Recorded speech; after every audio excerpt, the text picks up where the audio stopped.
فرزند زہرا یہ حالات برے ہیں۔ کاشانۂ بصیرت ایک ایسا مکمل یوٹیوب چینل جس پر محروم بصارت کے لیے بالخصوص اور تمام افراد کے لیے بالعموم سینکڑوں کی تعداد میں اسلامی کتب دستیاب ہیں۔ لہذا گزارش ہے کہ آپ اپنی ذمہ داری نبھاتے ہوئے کاشانۂ بصیرت کو سبسکرائب کرنے کے ساتھ ساتھ بیل آئیکن کو پریس کیجیے تاکہ آپ علم کے حصول کے ساتھ ساتھ مذہب اہل بیت کی اشاعت میں بھی اہم کردار ادا کرتے رہیں۔ کاشانۂ بصیرت، کاشانۂ بصیرت، کاشانۂ بصیرت۔ فرزند زہرا یہ حالات برے ہیں۔ بسم اللہ الرحمن الرحیم۔ السلام علیکم سامعین، کاشانۂ بصیرت کا یوٹیوب چینل اور جو کتاب ہم مل کر پڑھ رہے ہیں کلام امیر المومنین علیہ السلام شرح نہج البلاغہ جلد سوم، اور یہ ریڈنگ کا پارٹ نمبر 8 ہم پڑھنے جا رہے ہیں الحمدللہ، خطبہ نمبر 66۔ آئیے صفحہ نمبر 93 پر خطبہ پڑھنے کا آغاز کرتے ہیں۔ سب سے پہلے یہاں پہ لکھا ہے کہ یہ خطبہ آداب و فنون جنگ کے بارے میں ہے۔ مشہور یہ ہے کہ حضرت امام علی علیہ السلام نے اس خطبے کو لیلۃ الحریر میں جنگ صفین کے پہلے روز ارشاد فرمایا۔ اب یہاں پر خطبے کی سند کے حوالے سے کچھ تفصیلات یہاں لکھی ہیں، پہلے وہ پڑھ لیتے ہیں۔ حاشیے میں لکھا ہے سند خطبہ کہ اس خطبے کو مورخین اور محدثین کے بڑے گروہ نے مرحوم سید رضی رحمۃ اللہ سے پہلے اور اس کے بعد بطور کامل یا اس کے حصے کو نقل کیا ہے۔ ان میں سے نصر ابن مزاحم کتاب صفین میں، اور حافظ کتاب البیان و طبیین میں، اور فرات ابن ابراہیم جو حضرت امام علی ابن موسیٰ رضا علیہ السلام کے زمانے میں تھے، انہوں نے اپنی مشہور تفسیر میں، اور مسعودی نے مروج الذہب میں نقل کیا ہے۔ حوالہ ہے مصادر نہج البلاغہ جلد نمبر 2 صفحہ نمبر 52۔ اور اب ہیڈنگ ہے کہ خطبہ ایک نگاہ میں۔ آئیے جانتے ہیں۔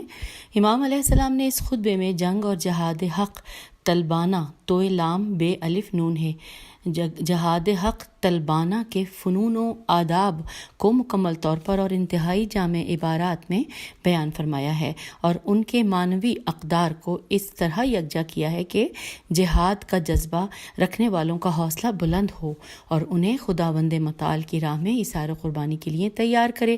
بریکٹ میں لکھا ہے کہ اسی ضمن میں جنگ صفین کی اہمیت اور اس میں مومنین کی ذمہ داریوں کے بارے میں اشارات بھی ملتے ہیں۔ یہاں پہ بریکٹ کلوز ہوا۔ پھر لکھا ہے کہ امام علیہ السلام نے یہ خطبہ کب دیا، یہاں پر یہ سوال ہے۔ تو اس کے بارے میں نہج البلاغہ کے شارحین میں اختلاف پایا جاتا ہے۔ ابن ابی الحدید کہتے ہیں کہ بہت سی روایات کے مطابق لیلۃ الحریر کا دن ختم ہونے کے بعد آپ علیہ السلام نے یہ خطبہ ارشاد فرمایا، جبکہ نصر بن مزاحم نون سوادرے نصر بن مزاحم کہتے ہیں کہ اسے ماہ صفر سن 37 ہجری میں جنگ صفین کے پہلے دن ارشاد فرمایا۔ کتاب بشارت المصطفیٰ کے مؤلف طبری، توئے سے ہے، یہ توئے بیرے چھوٹی طبری جو 6 صدی ہجری کے علماء میں سے ہیں اور مصادر نہج البلاغہ کے مؤلف ہیں، اس واقعے کو ابن عباس رضی اللہ سے اس طرح نقل کرتے ہیں کہ دنیا کی تمام خواتین امیر المومنین جیسی شخصیت پیدا نہیں کر سکتی۔ خدا کی قسم میں نے علی علیہ السلام جیسا تجربے کار جنگجو کبھی نہیں دیکھا۔ میں اس واقعے کو کبھی نہیں بھول سکتا کہ جنگ صفین میں ایک دن میں ان کے ساتھ بیٹھا تھا۔ میں نے دیکھا کہ کالا امامہ ان کے سر پر ہے اور ان کی آنکھیں چراغ کی طرح چمک رہی ہیں، اور اپنی فوج کے ہر دستے کے سامنے کھڑے ہو کر ان کے لیے خطبہ دیتے ہیں، یہاں تک کہ ہمارے دستے کے پاس پہنچے۔ یہ فوج کا وہ دستہ تھا کہ جب امیر شام کی فوج کے پہلے دستے سے 10,000 گھوڑے سواروں کو نکلتے ہوئے دیکھ کر وحشت زدہ ہو گئے تھے، اور امیر المومنین علیہ السلام نے اہل عراق کی طرف رخ کیا اور فرمایا کہ یہ لوگ انسان کی شکل میں کوئی اور مخلوق ہیں۔ یہ ایسے کمزور دل لوگ ہیں کہ اگر حق و صداقت کی تلوار ان کے دلوں تک پہنچ جائیں تو ان کی حالت طوفان کے سامنے ٹڈیوں کسی ہو جائے گی اور جلدی سے منتشر ہو جائیں گے۔ اور اب یہاں پر حوالہ ہے مصادر نہج البلاغہ تلخیص جلد نمبر 2 صفحہ نمبر 53۔ اچھا سامعین، یہاں پہ ساتھ ساتھ میں یہ بھی بتا دوں کہ یہاں پہ لیلۃ الحریر جو ورڈ استعمال ہو رہا ہے اس کے بارے میں بھی یہاں پہ حاشیے میں بتایا گیا ہے۔ آئیے یہ بھی پڑھ لیتے ہیں کہ لیلۃ الحریر یعنی وہ رات کہ جس میں کتے شدت سردی کی وجہ سے آوازیں نکال رہے تھے، اور حریر اصل میں کتے کی آہستہ صدا کو کہتے ہیں جو سردی سے بے تاب ہو کر وہ نکالتا ہے۔ اور مشہور یہ ہے کہ لیلۃ الحریر ان جنگی راتوں میں سے ایک رات ہے کہ حادثہ صفین میں جنگ دن سے رات تک مسلسل رہی۔ جنگ کی وہ رات خوف و خطر سے پر تھی جس میں معاویہ کے لشکر کا ایک گروہ امیر المومنین علیہ السلام کے جنگجوؤں کے ہاتھوں خاک و خون میں غلطاں ہوا۔ تو یوں ہم نے لیلۃ الحریر کے بارے میں بھی جان لیا۔ اور اب آئیے یہاں پر لکھا ہے کہ پھر یہ خطبہ ارشاد فرمایا مولا نے، اور خطبہ جو ہے وہ 2 حصوں پر تقسیم کیا گیا ہے۔ پہلا حصہ کہاں سے کہاں تک ہے عربی میں وہ میں بتاتی ہوں۔ سٹارٹ ہوا ہے معاشرت المسلمین، یعنی میم عین الف، میم عین الف ہے، دونوں کے اوپر فتح ہے۔ معاشرت المسلمین سے سٹارٹ ہوا ہے، اور جہاں پر یہ روکا گیا ہے، اس کو تقسیم کیا گیا ہے، وہ لفظ ہے بالخطا، بے الف لام خے تو الف، اور خے پہ بھی دمہ ہے اور توئے کے اوپر فتح ہے۔ اچھا، اب ہم اس کا اتنے حصے کا ترجمہ پڑھتے ہیں۔ لکھا ہے، مسلمانوں خوف خدا کو اپنا شعار بناؤ، سکون و وقار کی چادر اوڑھ لو، دانتوں کو بھینچ لو کہ اس سے تلواریں سروں سے اچٹ جاتی ہیں، ذرا پوشی کو مکمل کر لو، تلواروں کو نیام سے نکالنے سے پہلے نیام کے اندر حرکت دے لو، دشمن کو ترچھی نظر سے دیکھتے رہو اور نیزوں سے دونوں طرف وار کرتے رہو، اسے اپنی تلواروں کی باڑھ پر رکھو اور تلواروں کے حملے قدم آگے بڑھا کر چلو۔ یہاں پر انورٹڈ کاما کلوز ہو گیا۔ ہم نے یہاں پہ یہ ترجمہ پڑھ لیا مولا کے خطبے کا، اور اب ہم پڑھنے جا رہے ہیں شرح و تفسیر اتنے حصے کی۔ پہلے حصے کی اس میں ہیڈنگ ہے جہاد کے چند اصول۔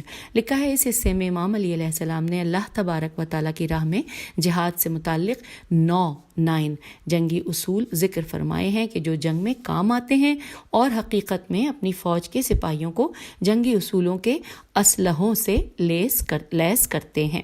پہلا اور دوسرا اصول مولا فرماتے ہیں کہ اے گروہ مسلمین، اپنے اندر کے لباس کو خوف خدا، دشمنان حق کے مقابلے میں احساس ذمہ داری قرار دو، خوف خدا قرار دو، اور اپنے اوپر کا لباس اطمینان و وقار کو قرار دو۔ یہ الفاظ مولا کے۔ اب یہاں پہ اس خطبے کے اس حصے میں جو لفظ استعمال ہوا ہے استشعرو، الف سین تے شین عین رے واو الف، الف کے ساتھ کسرہ ہے، سین پہ جزم ہے، تا پہ اوپر فتح ہے، پھر شین پہ جزم ہے، پھر عین کے ساتھ کسرہ ہے، پھر رے کے اوپر دمہ ہے، اور پھر واو ہے، واو پہ جزم ہے، اور پھر الف ہے، کہ اس کا مادہ شعار ہے، شین عین الف رے۔ اس کے معنی جسم سے ملا ہوا لباس ہے، اس کا جسم سے رابطہ ہے، اور بعض جملوں یا مثالوں سے ایک گروہ یا ایک ملت کی علامت سمجھا جاتا ہے، شاید اس لیے کہ ان کے دل کی کیفیات کے ساتھ ملایا ہوا ہے، اسی لیے کبھی کلمات کے ذریعے اور کبھی فریاد کی صورت میں اظہار کیا جاتا ہے۔ اور لفظ تجلبو میں ہجے کرتی ہوں، تے جیم لام بے واو، یہاں پہ کوئی بھی فتح دمہ کسرہ نہیں لکھا ہوا، لیکن صرف یہ لکھا ہے کہ اس کا مادہ جلباب، جیم لام بے الف بے، جلباب ہے۔ یہ جسم کے اوپر والے لباس کے معنی میں آیا ہے، اور عموماً ایسے لباس کو کہا جاتا ہے کہ جس سے خواتین اپنا سر و گردن اور سینہ و پیٹھ کو چھپاتی ہیں، یعنی خمار، خے میم الف رے، خمار ہے یا خمار۔ یہ مقنا سے تھوڑا بڑا اور چادر سے چھوٹا ہوتا ہے، جو سر سے لے کر سینے سے نیچے تک کے حصے کو چھپاتا ہے۔ پہلا جنگی اصول جس پر امام علی علیہ السلام زور دے رہے ہیں وہ جنگجوؤں کو جھنجھوڑنے کے لیے کافی ہے۔ یہاں خدا کے حکم کے مقابل خوف خدا اور احساس ذمہ داری کی تاکید ہے، اور ایمان کی پختگی کے ساتھ جہاد کرنے والوں میں یہ اہم ترین جذبہ موجود ہونا چاہیے تاکہ وہ آخر دم تک تحمل کے ساتھ برداشت کریں۔ جب ایسا ہو جائے تو دوسرے تمام جذبے اس کے سامنے بے اثر ہو جاتے ہیں۔ اب دوسرا اصول پڑھتے ہیں. لکھا ہے دوسرا اصول بھی بہت اہمیت کا حامل ہے، جس میں میدان جنگ میں دوسرا اہم جنگی اصول اطمینان اور وقار کو قرار دیا گیا ہے، کیونکہ میدان جنگ میں دشمن کے مقابلے میں ہر قسم کی بے چینی، گھبراہٹ، ضعف و توانائی کی نشانی ہے، اور یہ دشمن کی جرأت و بہادری کا باعث بنتی ہے. قوی و طاقتور افراد ہمیشہ باوقار ہوتے ہیں، کمزور اور ڈرپوک افراد ہمیشہ پریشان اور جلد باز ہوتے ہیں. قرآن کریم پیغمبر اکرم صلی اللہ علیہ وآلہ وسلم اور مومنین کے بارے میں فرماتا ہے. سورہ فتح آیت نمبر 4 ترجمہ کہ اللہ وہ ہے کہ جس نے مومنین کے دلوں میں آرام و اطمینان کو پیدا کیا تاکہ ان کی ایمانی قوت میں اضافہ ہو، اور زمین و آسمان میں پائے جانے والے تمام لشکر خدا ہی کی طرف سے ہیں. خداوند متعال جاننے والا اور حکمت والا ہے. یہ ہم نے سورہ فتح کی آیت نمبر 4 کا یہاں پر ترجمہ پڑھا، اور پھر ساتھ آگے لکھا ہے کہ اسلامی جنگوں میں یہی آرام و اطمینان تھا کہ جس کی وجہ سے دشمنوں پر مسلمانوں کو فتح نصیب ہوتی تھی، اور پیغمبر اکرم صلی اللہ علیہ وآلہ وسلم کے غار سور میں سخت اور مشکل ترین لمحات جبکہ خونخوار دشمن آپ صلی اللہ علیہ وآلہ وسلم کو قتل کرنے کے لیے غار کے دروازے تک پہنچتے ہیں، اس وقت اسی آرام و اطمینان نے آپ صلی اللہ علیہ وآلہ وسلم کے قلب مبارک کو آرام و راحت سے رکھا. اب آ گیا ہے تیسرا اصول. لکھا ہے تیسرے اصول میں مولا فرماتے ہیں انورٹڈ کاما ترجمہ کہ تم لوگ اپنے دانتوں کو بھینچ لو، اس کی وجہ سے سر کی ہڈیاں دشمنوں کی مار یعنی ضربتوں آسانی سے برداشت کرتی ہیں. اب آئیے، اب اس کی آگے یہ تو مکمل ہوا مولا نے جو تیسرا اصول بتایا. اب اس میں لکھا ہے کہ لفظ جو استعمال ہوا ہے نواجز، تو نواجز لکھا ہے ناجز کی جمع ہے، نون الف جیم زال کی جمع ہے. کبھی دانتوں کے معنی میں آیا ہے اور کبھی داڑھوں کے معنی میں آیا ہے. اس کے بعد دانت واقع ہیں. اسے کبھی مخصوص عقل کے دانت کہا گیا ہے. یہاں پر پہلے معنی مناسب ہیں، یعنی کہ تمام دانتوں کو آپس میں بھینچ لو. کہا جاتا ہے کہ اس کام کے 2 فائدے ہیں. پہلا فائدہ یہ ہے کہ ڈر اور خوف کو ختم کرتا ہے یہ انداز، اور یہی وجہ ہے کہ جب انسان ڈر کی وجہ سے لرزتا ہے تو دانتوں کو بھینچ لیتا ہے تاکہ کپکپاہٹ ختم ہو جائے. اور دوسرا فائدہ یہ ہے کہ جسم کے تمام اعضاء اور سر کی ہڈیوں کو مضبوط اور محکم رکھتا ہے تاکہ دشمن کے وار سے چوٹ کم آئے. نہج البلاغہ کے بعض مفسرین دانتوں کو بھینچ لینے سے سر کی ہڈیوں اور بدن کے اعضاء کے محکم ہونے کو درست نہیں سمجھتے، بلکہ یہ اس پورے جملے کو اطمینان قلب، گھبراہٹ کے خاتمے اور حفظ و امان جانتے ہیں، جبکہ ظاہری طور پر نہ اس کی ضرورت ہے اور نہ یہ پہلے جملے سے تناسب رکھتا ہے، کیونکہ یہ تکرار کے علاوہ کچھ نہیں ہے. چوتھے اصول میں آپ مولا فرما رہے ہیں کہ زرا کو کامل کرو. اب یہاں پہ صرف یہ لکھا ہے کہ زرا کو کامل کرو. اس کے بعد تفصیلات یوں ہیں کہ زرا کا ٹھیک کرنے کا مقصد یہ ہے کہ اپنے سر پر لوہے کی ٹوپی پہن لو جو زرا کی طرح دفاع کے لیے استعمال کی جاتی ہے، اور بازوؤں پر لوہے کی چادر سے تیار کی ہوئی آستین باندھ لو تاکہ دشمن کی طرف سے تیر و تلوار اور نیزوں کے وار کو روک سکو. نہج البلاغہ کے بعض مفسرین نے لامہ ورڈ جو ہے لام الف میم ہے، لامہ کا جو ورڈ ہے لامتا کو ہر قسم کے جنگی اسلحے سے تعبیر کیا ہے. اس طرح اوپر دیے گئے حکم میں جنگ کے لیے مکمل طور پر اسلحے کی فراہمی مراد ہے. اب 5واں اصول ہے، اس میں آپ مولا فرما رہے ہیں انورٹڈ کاما ترجمہ ہم پڑھ رہے ہیں کہ تلواروں کو نیام سے نکالنے سے پہلے ہلاؤ جلاؤ تاکہ لڑائی کے موقع پر آسانی سے نکال سکو. اب یہاں پہ انورٹڈ کاما کلوز ہو گیا ہے. لکھا ہے کہ تلواروں کو نیام سے، یہ تو پڑھ لیا. پھر لکھا ہے کہ یہ نقطہ اگر ظاہری طور پر چھوٹا نظر آتا ہے، لیکن اگرچہ ظاہری طور پر تو یہ چھوٹا نظر آتا ہے، لیکن حقیقت میں بہت اہم اصول ہے، کیونکہ کبھی تلوار لمبی مدت تک غلاف میں پڑے رہنے کی وجہ سے ضرورت پڑنے پر فوراً کھینچنے سے باہر نہ آئے یا دیر سے نکلے. اس وقت تک کہیں ایسا نہ ہو کہ کوئی حادثہ پیش آئے کہ جس کا ازالہ ممکن ہی نہ ہو. تو چھٹے اور 7ویں اصول میں مولا فرما رہے ہیں کہ دشمن کی طرف غیظ و غضب سے دیکھو. اب اس کے بارے میں لکھا ہے کہ اور ہر طرف سے ان پر حملہ اور وار کرو. اب خے زے رے خضر ترچھی نظروں سے اور کھا جانے والی نظروں سے دیکھنے کے معنی میں ہے، جیسے کہ عام طور پر سخت غصے کے وقت یا کسی کو اہمیت نہ دینی ہو تو انسان یہ انداز اختیار کرتا ہے۔ اس طریقے کو جنگ کے میدان میں اپنانے کے 2 فائدے ہیں۔ پہلا فائدہ یہ ہوتا ہے کہ انسان کے تن بدن میں آگ لگ جاتی ہے اور اس کی سوئی ہوئی غیرت جاگ اٹھتی ہے اور اس سے ایک جنگجو سپاہی کی قوت 2 اور بلکہ 3 گنا ہو جاتی ہے۔ اور دوسرا فائدہ یہ ہے کہ پوری آنکھیں کھول کر دیکھنے سے انسان میں ڈر، پریشانی، گھبراہٹ اور کمزوری ظاہر ہوتی ہے اور اس وجہ سے دشمن جرأت پیدا کرتا ہے، لہٰذا انہیں حقیر سمجھ کر کاٹ کھانے کے انداز سے دیکھنا چاہیے۔ پھر لکھا ہے یہاں پر لفظ جو ہے شین زیر رے، اس کے مطلب لکھے ہیں یہاں پہ کہ نظر کے وزن پر، نون زال رے کے وزن پر ہے کہ پریشانی کے معنی میں آیا ہے اس کا مطلب۔ اور جنگ کے میدان میں دشمنوں پر دائیں اور بائیں طرف سے کیے جانے والے حملے کو بھی یہ کہا جاتا ہے۔ اور روش یعنی ٹیکنیک کو امام علیہ السلام اس لیے سمجھا رہے ہیں کہ اگر جنگجو سپاہی ایک ہی طرف حملے کرتے رہیں تو دشمن اپنے آپ کو امن میں دیکھ کر دوسری طرف سے مقابل پر حملہ آور ہو جائیں گے۔ اس کے علاوہ صرف ایک ہی طرف سے وار کیا جائے تو دشمن پر صرف ایک طرف سے تلوار لگے گی، لیکن اس کے برعکس اگر ہر 2 طرف سے یعنی دائیں اور بائیں طرف سے حملہ آور ہو جائیں تو دشمن پر ہر وار میں ایک زخم ضرور لگے گا۔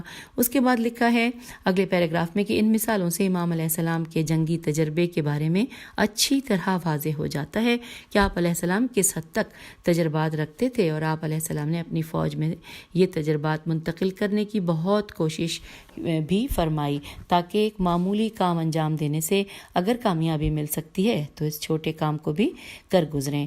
اب لکھا ہے 8ویں اور 9ویں اصول میں 2 اہم نکات کی طرف اشارہ مولا فرما رہے ہیں، اور وہاں یہاں پہ لکھا ہے ترجمہ کہ دشمن کو بالکل قریب سے تیز دھار والی تلوار کی نوک پر رکھ کر حملہ کرتے ہوئے آگے بڑھو تاکہ تمہاری تلوار دشمن کا بہتر طریقے سے استقبال کر سکے، انورٹڈ کاما یہاں پر کلوز ہوا۔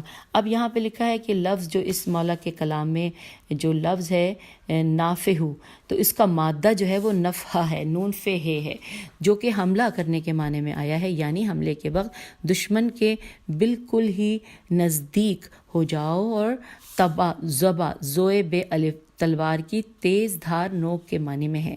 کبھی نوک کے ساتھ والے پتلے حصے کو بھی کہا جاتا ہے۔ بہر صورت دشمن پر وار اس طرح کرو کہ ضرب کاری ہو، اور یہ کہ دشمن کو مارنے کے لیے خالی تلوار کھینچنا کافی نہیں بلکہ ایک قدم آگے بڑھ کر دشمن کے جسم پر کاری ضرب لگاؤ۔ امام علیہ السلام فرماتے ہیں کہ اس قسم کی کارآمد اور اہم ٹیکنیکی روش کو استعمال کرو کہ تاکہ موقع پر دشمن پر کاری ضرب لگا سکو۔ اب یہاں پر اگلے پیراگراف میں لکھا ہے کہ اس قسم کے جزیات اور باریک جنگی نکات پرانے زمانے کی جنگوں یا جنگی مشقوں میں دکھائی دیتے ہیں۔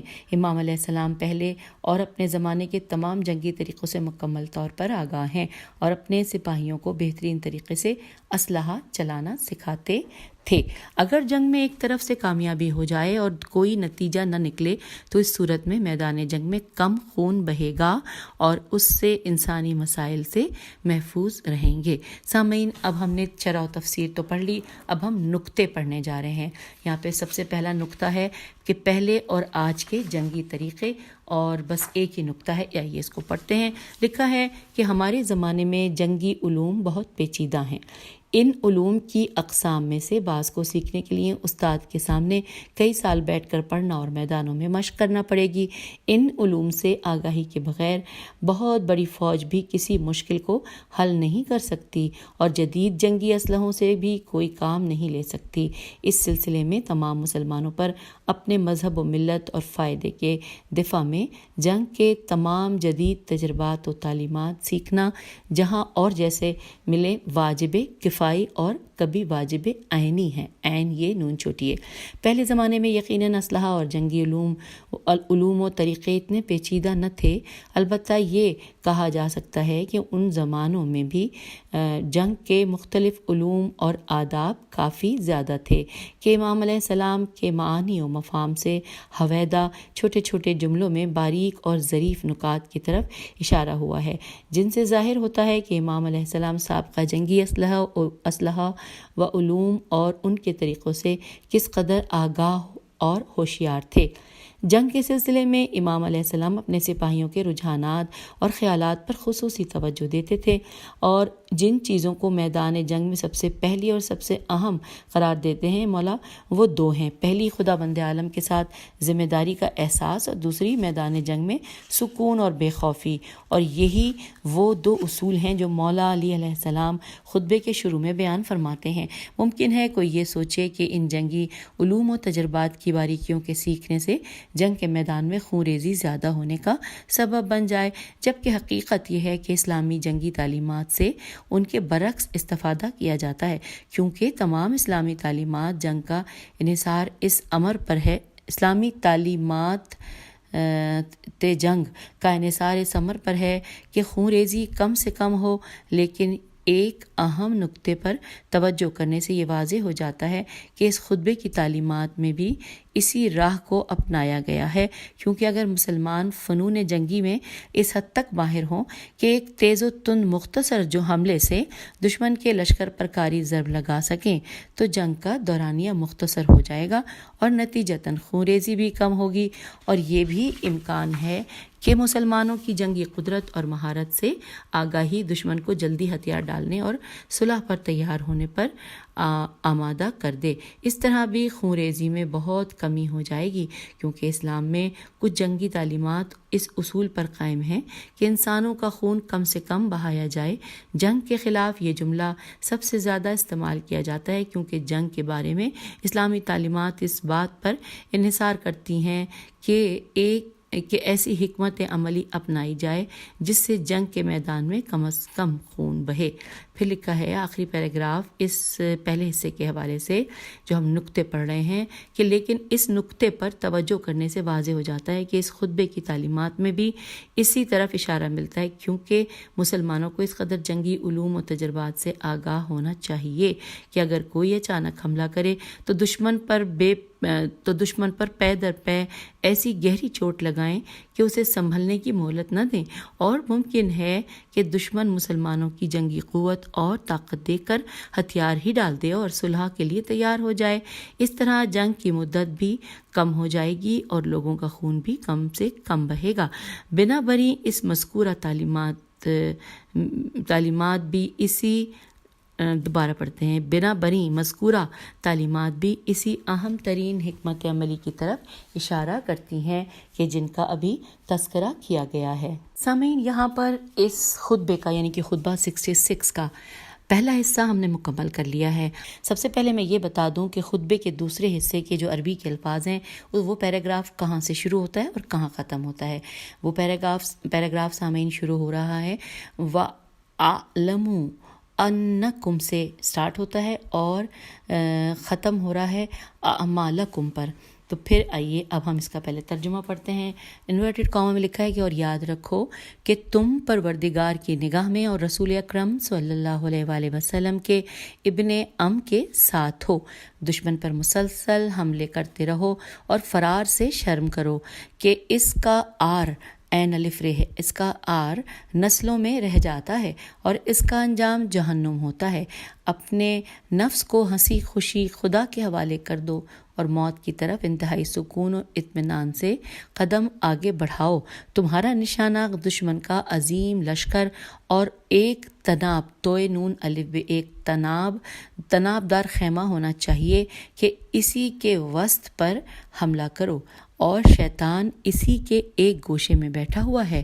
اس کا حال یہ ہے کہ اس نے ایک قدم حملے کے لیے آگے بڑھا رکھا ہے اور ایک بھاگنے کے لیے پیچھے کر رکھا ہے، لہٰذا تم مضبوطی سے اپنے ارادے پر جمے رہو یہاں تک کہ حق صبح کے اجالے کی طرح واضح ہو جائے، اور مطمئن رہو کہ بلندی تمہارا حصہ ہے اور اللہ تمہارے ساتھ ہے اور وہ تمہارے اعمال کو ضائع نہیں کر سکتا۔ یہاں پر مولا کے کلام کا خطبہ نمبر 66 کے دوسرے حصے کا ترجمہ ہم نے مکمل پڑھ لیا، اور اب شرح و تفسیر پڑھنے جا رہے ہیں۔ سب سے پہلے اس میں ہیڈنگ ہے کہ مضبوطی سے ڈٹے رہو اور قیام کرو۔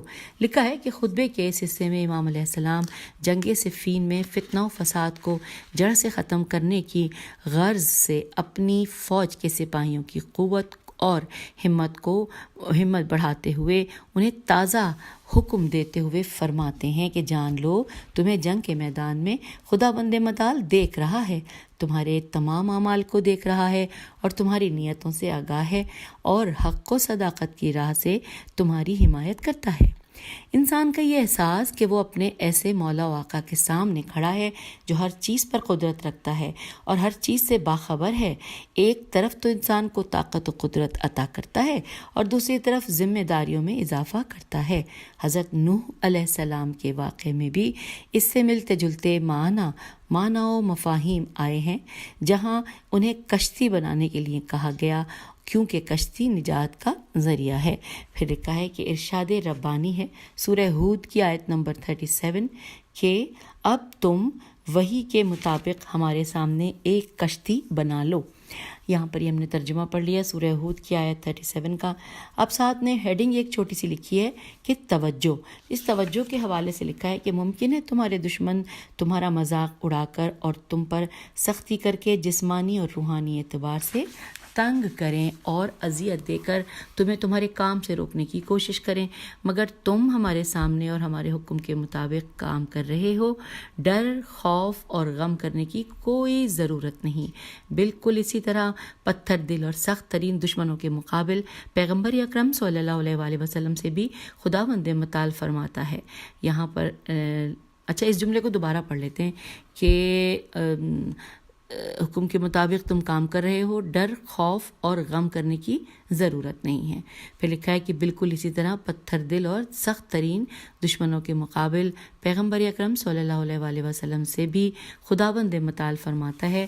اب یہاں پر سورہ طور، توئے سے ہے طور، آیت نمبر 48 ترجمہ انورٹڈ کاما کے اے پروردگار کے حکم کو صبر و تحمل اور جرأت و ہمت سے پہنچاؤ، اپنے پروردگار کے حکم کو صبر و تحمل اور جرأت و ہمت سے پہنچاؤ، کیونکہ آپ صلی اللہ علیہ وآلہ وسلم ہماری نگاہوں کے سامنے ہو۔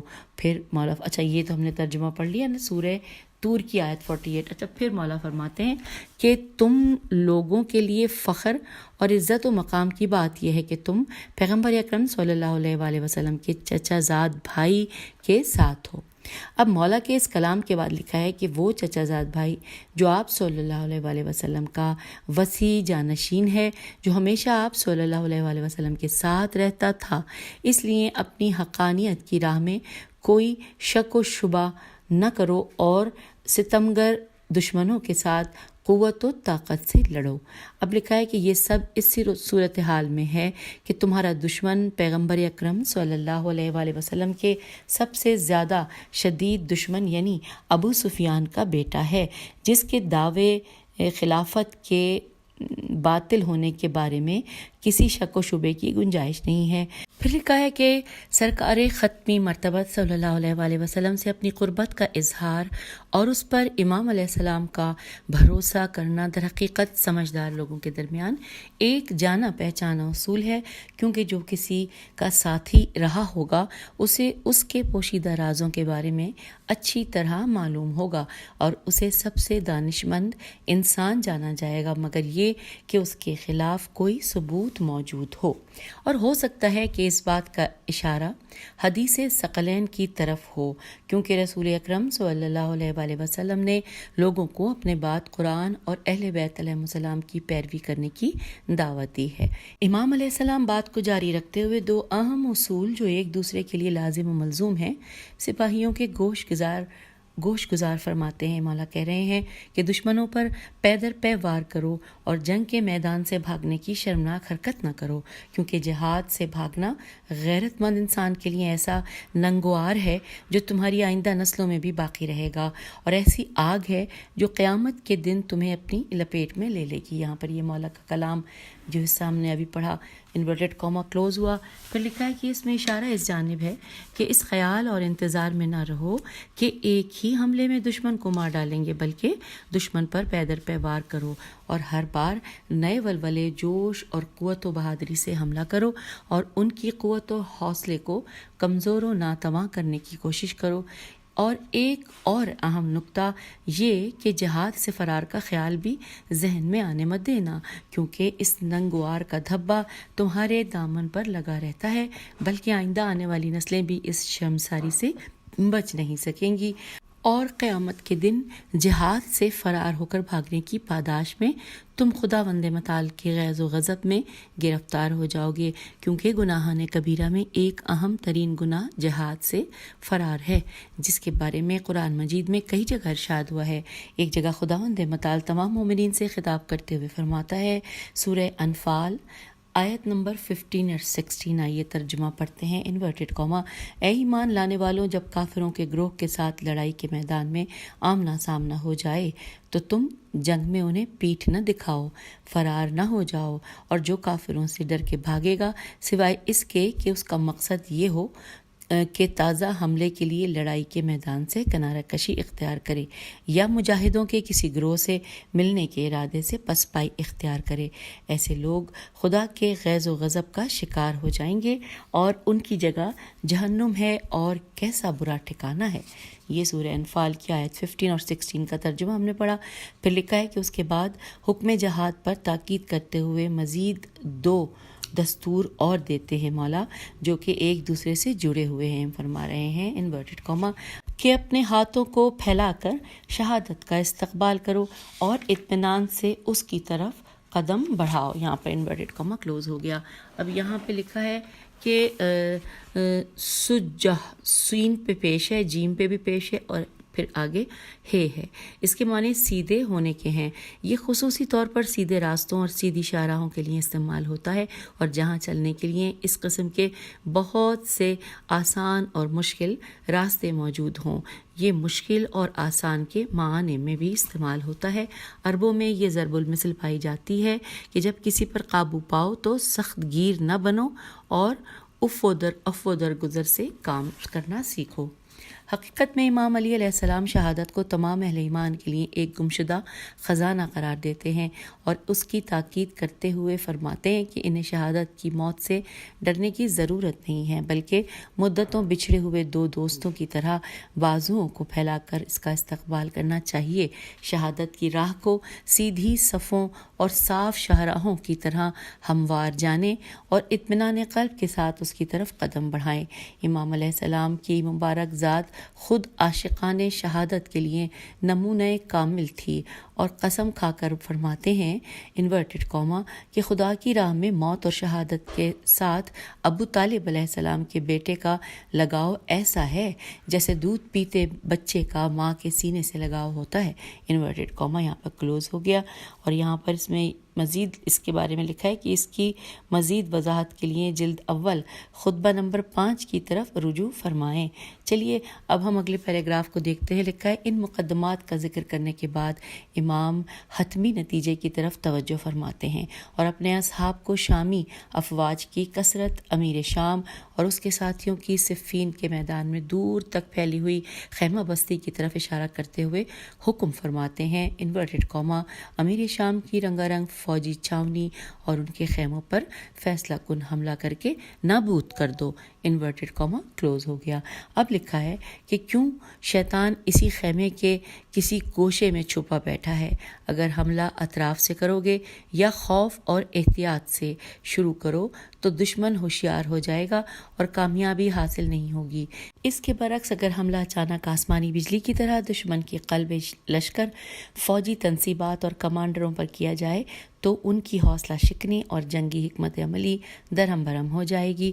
ان کی قدرت و طاقت اور گھمنڈ پر یہ حملہ اس وقت ایک واضح دلیل بن جاتا ہے۔ امام علیہ السلام نے اسی جاندار نقطے سے استفادہ کرتے ہوئے اپنی افواج کو دشمن کی فوجی تنصیبات اور سپہ سالاروں کو نشانہ لے کر سخت حملے کا حکم صادر فرمایا۔ اب یہاں پر ہیڈنگ لکھی ہے سواد اعظم، سین واو الف دال اور ساتھ میں زیر ہے، اور الف عین زوئے میم، اور آگے بریکٹ میں لکھا ہے کہ بڑا گروہ. لکھا ہے کہ یہ کلمہ گروہوں کی کثرت کے لیے کنایے کے طور پر استعمال ہوتا ہے جو ایک جگہ جمع ہو گئے ہوں اور دوسرے سے بصورت عظیم سیاہی اور تاریکی دکھائی دیتے ہیں. یہاں امیر شام اور شامی افواج کی چھاونی کی طرف اشارہ ہے. پھر لفظ ہے رواق، رے واو الف قاف. یہ گھروں کے بڑے دالان اور ان کمروں کے معنی میں استعمال ہوتا ہے کہ جو عمارت کے سامنے کے حصے میں کھلتے ہیں، اور یہاں پر امیر شام کے لیے لگائے گئے اس بڑے خیمے کی طرف اشارہ ہے جو شامی افواج کا مرکزی نقطہ تھا. اور متنب میم توئے نون بے، متنب ایسی چیز ہے جسے رسیوں سے مضبوط طریقے سے باندھا گیا ہو. پھر یہاں پر ایک اور ورڈ لکھا ہے سے بے جیم، کہ اس کے بارے میں لکھا ہے کہ کسی بڑی چیز کے درمیانی حصے کے معنی میں آتا ہے، اور جو جملہ کے قلب لشکر اور امیر شام کے خیمے کو نشانہ بنانے کے لیے تاکید کے طور پر ذکر ہوا ہے. اس کے بعد امام علیہ السلام کے حملے کے حکم کی وجوہات بیان کرتے ہوئے فرماتے ہیں انورٹڈ کاما میں کہ یہ جو میں نے کہا ہے کہ امیر شام کے خیمے پر حملہ کرو، یہ اس لیے ہے کہ شیطان اس کے کسی گوشے میں چھپا بیٹھا ہے جس کا ہاتھ ایک طرف تو حملے کے لیے بڑھا ہوا ہے اور دوسری طرف بھاگنے کے لیے قدم پیچھے ہٹا رکھا ہے. Inverted comma close. یہاں شیطان سے مراد امیر شام ہے جس کی فکر و کردار شیطانی تھا. نہج البلاغہ کے بعض مفسرین نے کہا ہے کہ آپ علیہ السلام نے یہ جملہ عمر و آس کے لیے کہا ہے. کبھی کہا جاتا ہے شیطان سے مراد یہاں ابلیس لعین ہے کہ جس نے امیر شام اور اس کی افواج کو اس نازک موقع پر قتل و غارت گری اور جنگ کے لیے تیار کیا. یہ جملہ در حقیقت امیر شام کی قلبی و روحی کیفیت کی عکاسی کرتا ہے کہ جو ایک طرف سے اپنے آپ کو جنگ کے لیے تیار کرتا ہے اور دوسری طرف سے فرار ہونے اور جنگ سے بھاگنے کی طرف کے حالات جیسا رخ اختیار کریں.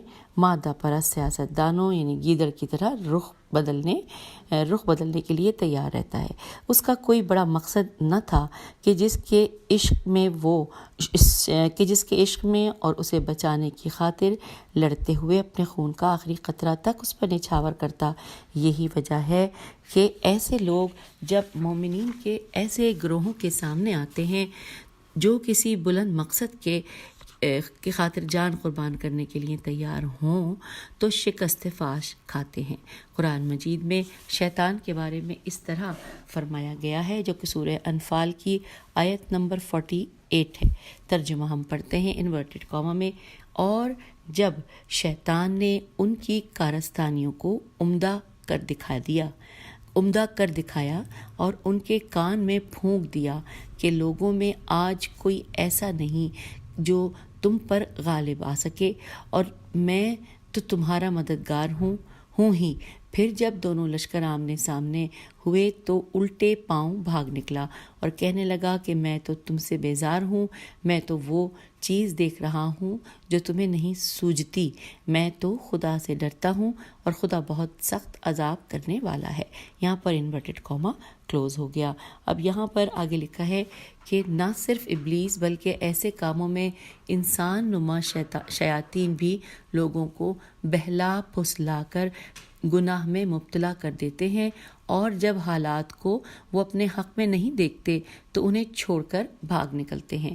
خطبے کے آخر میں مولا علی علیہ السلام فرماتے ہیں انورٹڈ کاما کہ مستعدی سے کھڑے رہو اور برداشت کرو یہاں تک کہ حق تم لوگوں پر واضح و آشکار ہو جائے. تو پھر تم کود پڑو، تمہارا مقام بلند ہے اور پروردگار عالم تمہارے ساتھ ہے اور تمہارے نیک اعمال میں سے وہ کم نہیں کرے گا بلکہ بہترین طریقے سے تمہیں اس کا اجر و ثواب دے گا. انورٹڈ کاما یہاں پر کلوز ہو گیا. پھر لکھا ہے کہ امام علیہ السلام در حقیقت اپنے اصحاب اور دوستوں کو جس چیز کی پہلے تعلیم دے چکے ہیں یہ آخری جملہ اسی کا نتیجہ ہے. یعنی اب تک تمہیں کافی چیزوں کو یاد کرایا جا چکا ہے اور جنگی ٹیکنیک تمہیں سکھائی جا چکی ہے۔ عزت و وقار کے ساتھ ثابت قدم رہنے اور قلب دشمن پر کس طرح حملہ کرنا ہے، اس کے بارے میں تم نے درس حاصل کر لیا ہے۔ بس اپنے دشمن کے مقابلے میں کھڑے ہو جاؤ، سخت مزاحمت کرو تاکہ حق کی فتح ہو اور باطل کے چہرے پر سے نقاب الٹ دو۔ اس کے بعد سورہ محمد صلی اللہ علیہ وآلہ وسلم کی آیت نمبر 35 کے مطابق، جس میں تمام سچے مسلمانوں کے لیے کامیابی اور فتح کا وعدہ کیا گیا ہے، یہ 3 جملے انہیں کامیابی کا وعدہ دیتے ہیں۔ پہلے جملے میں فرماتے ہیں کہ تم دشمن سے لڑو، جنگ میں کود پڑو۔ اس کے بعد فرماتے ہیں کہ خدا تمہارے ساتھ ہے، اور آخر میں فرماتے ہیں کہ اس راہ میں ہمت اور جرت کے ساتھ قدم اٹھاؤ۔ خداوند متعال تمہارے نیک اعمال میں سے کبھی کمی نہیں کرے گا۔ مجموعی طور پر خطبے کے ان چھوٹے چھوٹے جملوں کے ذریعے نہ صرف حضرت امام علی علیہ السلام کے زمانے کے مسلمان سپاہیوں کے لیے ایک وسیع اور جامع درس ہے، بلکہ ہر زمانے کے مسلمانوں کے لیے ایثار اور قربانی کا درس موجود ہے۔ تاریخ کہتی ہے کہ یہ اور اس قسم کی گفتگو نے اپنا کام خوب انجام دیا ہے، اور جس طرح نصر بن مزاحم کی کتاب صفین میں آیا ہے کہ جنگ صفین میں امیر المومنین علیہ السلام اپنے دوست کو جب ایک حتمی اور فیصلہ کن حملے کا حکم دیتے ہیں تو 10 سے 12 ہزار جنگجو آپ علیہ السلام کے ساتھ آگے بڑھے۔ منظر یہ تھا کہ تلواریں کندھوں پر تھیں۔ فوج شام پر اس طرح حملہ آور ہوئے، فوج شام پر کہ ان کی صفیں درہم برہم کر کے رکھ دیں، اور ان کی دفاعی پوزیشن اور فوجی تنصیبات یک کے بعد دیگرے تباہ و برباد کرتے ہوئے ام الفساد امیر شام کے خیمے تک پہنچ گئے۔ امیر شام پریشانی اور گھبراہٹ میں چیخ کر کہہ رہا تھا کہ میرے گھوڑے کو تیار کرو تاکہ میں اس مصیبت سے نجات پاؤں۔ چاہتا تھا کہ سوار ہو کر بھاگ جائے، مگر پھر ارادہ بدل دیا، شاید اس لیے کہ اس سے اور زیادہ رسوائی اور ذلت کا سامنا کرنا پڑے گا اور فوج شام پسپائی اختیار کرے گی۔ لہذا چیخ کر وفاداروں کو اپنے دفاع اور حمایت کے لیے بلایا۔ اس نازک موقع پر عمرو عاص کا مکر و فریب کارگر ثابت ہوا، اور قرآن مجید کے مقدس اوراق کو نیزوں پر بلند کر کے ساتھ ہی اس جنگ کا خاتمہ ہو گیا۔ کوفے کی فوج کے سادہ لوح سپاہیوں نے فریب کھایا اور یوں امیر شام نے اپنے آپ کو نجات دی۔ حوالہ ہے شرح نہج البلاغہ مرحوم تستری تحسین تیرے چوٹیے، جلد نمبر 13 اور صفحہ نمبر 543۔ تو یوں سامعین، ہم نے خطبہ نمبر 66 مکمل کر لیا ہے، اور یہاں پر آپ سے اجازت چاہتے ہیں۔ انشاءاللہ اگلی نشست میں اگلے خطبے کے ساتھ یہاں پہ مل کے ہم بیٹھیں گے اور پڑھیں گے۔ خدا حافظ، فی امان اللہ۔